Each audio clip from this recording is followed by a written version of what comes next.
contacting us about this week. First, he was a controversial figure, judged a villain by many and considered unfairly maligned by his fans. And this week we finally had some resolution to his story. Yes, Richard III was reburied in Leicester Cathedral on Thursday.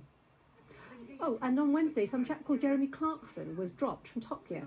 As when news of his famous fracas broke a couple of weeks ago, scores of viewers felt the fate of Mr Clarkson received too much coverage on BBC News. Here's one telephone message we received. Oh, hello. My name is Mr Watt. I'm ringing up to complain about the fact that the Jeremy Clarkson sacking issue seems to have way more priority on the BBC News than the poor 152 people who've been killed in a plane crash in the Alps. We're still waiting for news of how that happened and more updates on that. And in the meantime, all we're hearing about is Jeremy Clarkson. I can't believe that the BBC has given this such a priority.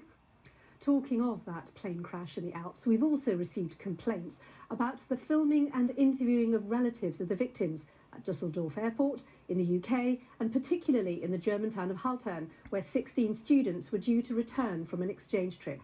Carol Sim wondered, is it really necessary to show close-up pictures of children crying because they have just heard their friends have died? Disrespectful to descend on a village where every resident is in shock. Trevor Jones asked, why do news programmes have to rush to get footage of anguished relatives and friends in distress for every disaster? It is an invasion of their privacy at a tragic time. And Michelle Gurney agreed. Yes, focus on safety concerns, details of the flight and causes, etc. That is of interest.